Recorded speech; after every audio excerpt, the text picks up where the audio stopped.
Okay, we're going to dig into chapter 2, which is about research. So let's pull that up and we will get that going. So research and research methods. I'm going to try to keep this fairly short and try to just focus on what's most important from this chapter, because you can certainly get into the weeds, which is very interesting, but let's stay focused on just a couple key items. So key terms and ideas of research, that it is the sociologist's basic role to observe society, people's interactions in groups, to observe, explain it, and then be able to predict based on research methods or based on research. Sociologists research and we look for patterns. Okay, we look for patterns. We talked about that in the last chapter. And then with these patterns, we compare groups and identify differences. We'll talk a little bit about that, and we'll talk about that also as the term goes on. And the question is, how do we know or find out about trends and patterns? So that's what we're going to do, is how do we know, right? It's one thing to observe, different fashions and fashion trends. you start seeing what you think are people playing with those little I don't even know what they're called, the little gadgets that people, right? You start seeing different trends in society that pop up. Well, how do you know, and what do you want to learn about it, right? And so steps of the scientific method, that's how we learn from a scientific perspective, right? And so the first thing is you identify a problem, or you ask a question and you're going to search for the answer.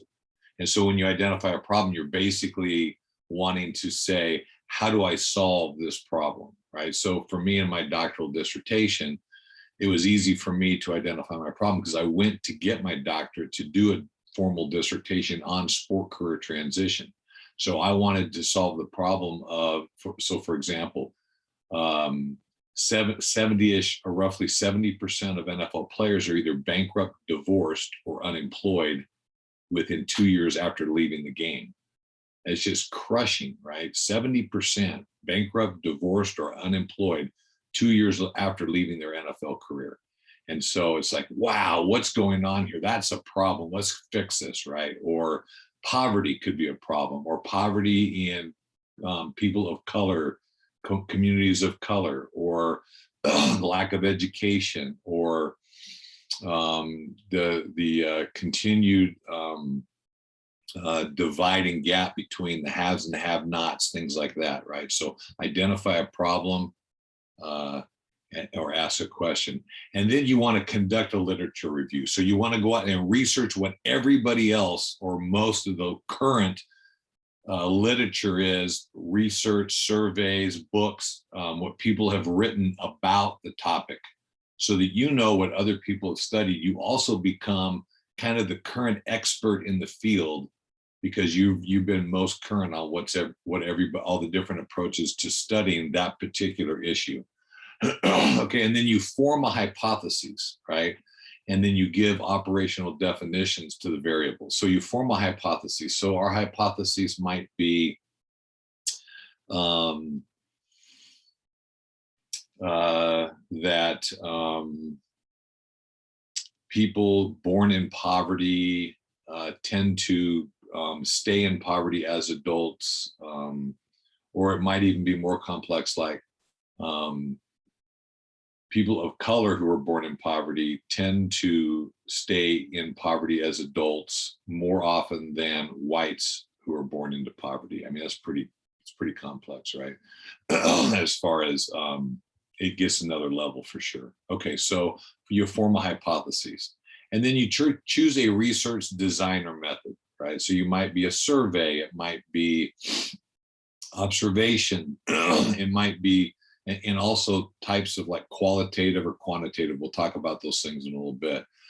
And then once you've chosen that, then you go out and you collect that data. It might be surveys, it might be interviews, it might be an experiment. It might be embedded in and observing from within the community that you're studying. And then you collect that data, and then you analyze the data, right? And of course, if it's quantitative, that's one way to analyze it. If it's qualitative, it's a bit of a different way to analyze, a different analysis process. And then you disseminate your findings, right? So you share your findings in publications, in papers, in a dissertation, in a journal, an academic journal, and you make all your rough data available so that it's kind of a check and balance, right? So that people can check your methodology and check your data and check your analysis, and also so that they can look at it, and if they want, they can duplicate it. Or sometimes you can take someone else's research, and that raw data has a lot more hypotheses that you can use with that data, that you can test your hypotheses. Now, let's do a little research in armpit hair. I'm going to kind of use these two images, throughout the term. So what would you, so let's talk about how we might research something like this, right?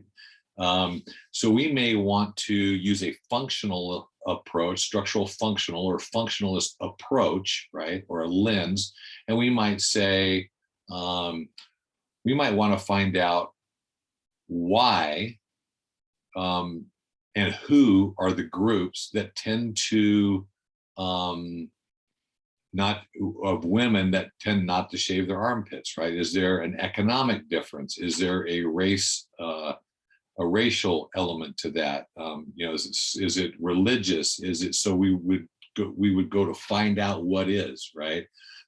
We might also, I don't know, we might look at, is there any kind of a barrier that's created, like a labeling that gets put on people, women who brandish unshaven armpits,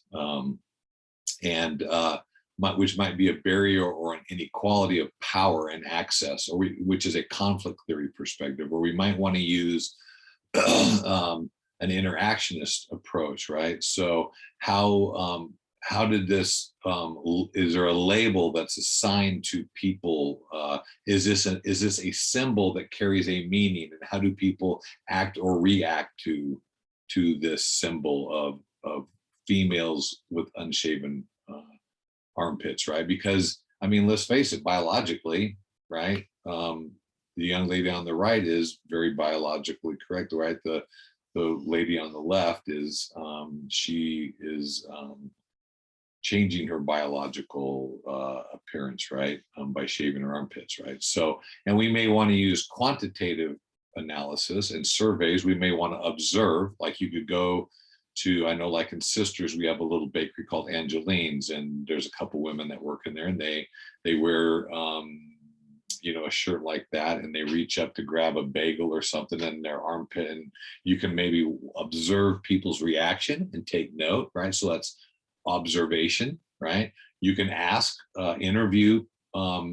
people, you can interview women that don't shave their armpit and interview women that do, and you can kind of ask them questions, or open-ended questions like, what's been some of the reactions that you have faced? What have been some of the challenges you have faced? Do you feel labeled? To what degree? And actually, do you feel labeled as a yes or no answer? That would be quantitative, right? Because it's a concrete answer, right? That can be put into numbers, right? You can turn yes into 1, no into 2, and then you can quantitatively, statistically do that, right?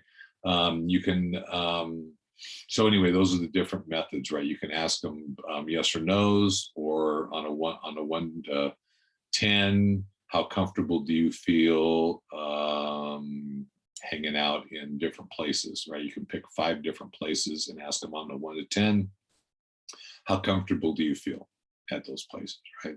I mean, there's all kinds of different, so you can create hypotheses, then go out and collect the data, right? And then come to some kind of a suggested outcome. Okay, so who would have thought that you could actually do scientific research on armpit hair? All right, let's move on. Okay, so key terms and ideas of research. We've already talked a little bit about quantitative and qualitative. So quantitative, right? Let's say you do your student teacher evaluation and it says, rate your classroom on a 1 to 10 cleanliness, rate your teacher on a 1 to 10. When you rate them on a scale, it's usually called what they call a Likert scale.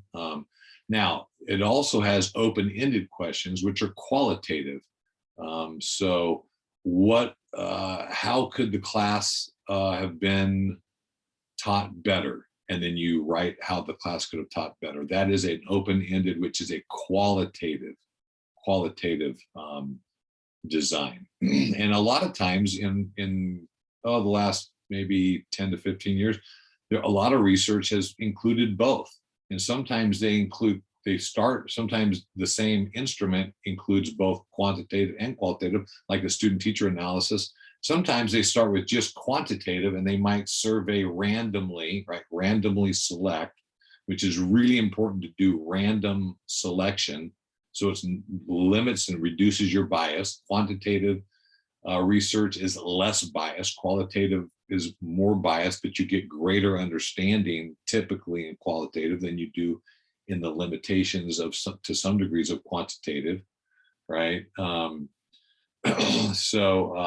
statistical number crunching is quantitative. Bell-shaped curves are quantitative. Looking for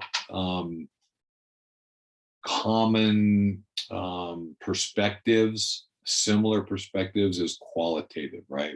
In answers, okay. Correlation and causation, that's a quantitative. So correlation means there's something there, but it's not the cause of, right? So, even today we might say smoking causes cancer, but it's not causation, right? Because some people smoke and never get cancer or never die of cancer. And sometimes people never smoke and they die of lung cancer, right? But there is a correlation, right? Let's see, what's a very common, well, I think you get the understanding. You can read in your book, if you want greater definitions on this, but you do need to know the difference between correlation and causation and quantitative and qualitative. Those are some pretty basic concepts, right? And so research and supportive data, right? You want to make sure that and typically we don't, in social sciences, right? Causation, it doesn't, it really is not there, right? Because that means that every single time that this happens, you have this outcome, right? So correlation, right, is what we look for. And that's even hard to show. Correlation is very hard to show. So you don't prove anything in social sciences, not in sociology. You don't prove it. You have research, right, that suggests, right, and supports your hypotheses, right, at a correlative level of typically 0.05 statistically, right? Research methods, the way we collect data, there's different ways we talked about surveys, interviews, right? Interviews person to person, which is typically qualitative. Surveys tend to be, well, they can be both. Ethnography or participant observation, right? We talked about going into Angelines and observing people's reaction to females with armpit hair. Do you see people bristle, or are they interested in asking questions? Are they that might be a little harder to look, because a lot of people probably have been trained and socialized not to go, oh my gosh, right? Existing sources, right? You might use you may want to study how many times females are presented as the marquee athlete on the cover of Sports Illustrated. Or you might want to say, what about one of the studies I do in my winter classes, I have my class do a research project. We study Super Bowl commercials based on gender and race and ethnicity, the primary key characters in the commercials, and then we tally it up, and then we make some observations and what that suggests. So kind of collect our data, collate it. And then experimental method, right, which is it's more controlled. Typically,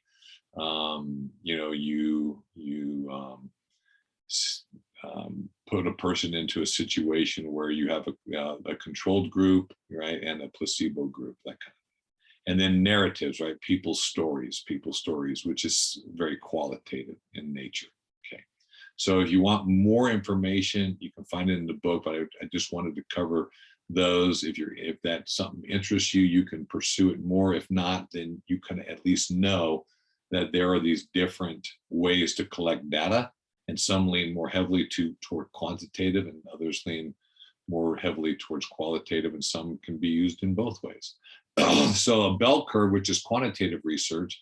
And so what the bell curve represents is where it bubbles in the middle, right? There's more people, right? So if I took, say, our class and I said, hey, what age, tell me what your age group is, right? We would probably get, especially if it was a big enough classroom, right? We would probably get a bell-shaped curve.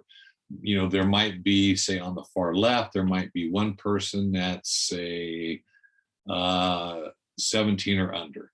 And then there's probably a couple people that are 18, and then probably a few more as we move toward the right that are 19, and then, you know, to 20. And then the groups in the middle, those two categories might be like 20 to 24 and 25 to 30, or maybe a little less. And then, of course, over 30, say between 30 and 40, a little bit less as we move to the right further. And then say between 40 and 55, a few, and then say over 55, there might be one. Okay. And so all of social science research, almost all, it tends to be a bell-shaped curve. Okay, it tends to be a bell-shaped curve. And then you take a group, and I could compare this class to another class, and it might be this very similar and there's no significant statistical difference. Or let's say I compared, say a night class in the northern campuses to an to a 10:30 class in Bend, both say in person. Yeah, I might get where the Bend at 10:30 is younger, and my hypothesis would be that the northern campus at night would be older students, you know, older people that have come back as adult learners. And so then we'd measure statistically, is that gap difference statistically significant enough to say, hey, there's a statistical significance, and there's then a correlation between age, right, and night school versus age and, you know, 10:30 day school. So that would be, and so then we look at those differences, right? So that's the bell curve, right? And so that's, again, you can see in this case one, how you have the curve, right? And then you have this line that goes down the middle, that's the average. And then you compare those two averages, right? So the strength of the bell curve in statistical analysis and correlation is you compare the averages. You can actually look at one group, compare it to another group by taking the averages. The challenge is, and you see in the middle, there's an overlap, right? So all of a sudden we've focused on the averages and we forget that it's a far more diverse. So if I said, hey, let's measure the height of men and women in all of my classes, that might be the difference that you're looking at right now, the difference in height.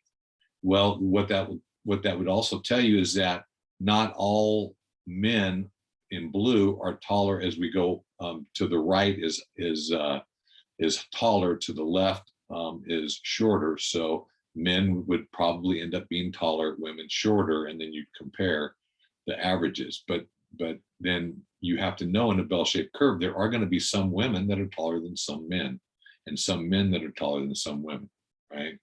And so then in the case two, you have a very flat curve, right, where there's a lot more overlap, right, even though the averages are the same, right?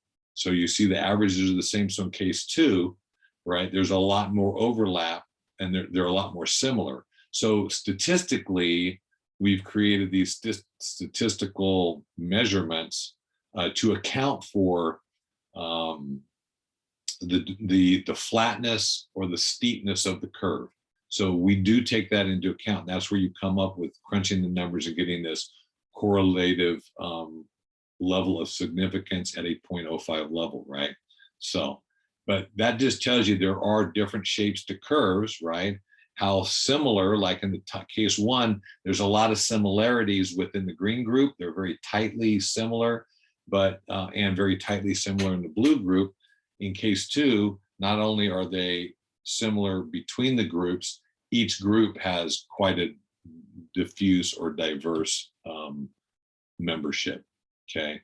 Qualitative data and research. Researchers gather qualitative stories through interviews and conversations. We've talked about that. Research and statistical challenges, right? So talk a little bit about research and statistical challenges, because we get so much thrown at us today. And by omission or by interpretation, interpreting the data, how you frame statistics, right? Mark Twain was very well known for this quote. He said or wrote, stated, there are three kinds of lies: lies, damn lies, and statistics. And of course, that was what, in the 1800s. So massaging information and statistics is an old trick, right? And so that's why we do scientific research, and why we do peer-reviewed articles, and why good, solid academic scientific research has people that oversee it from the beginning of the process to data collection to the end results, and then it's peer-reviewed on top of that. So good data, it's important to know,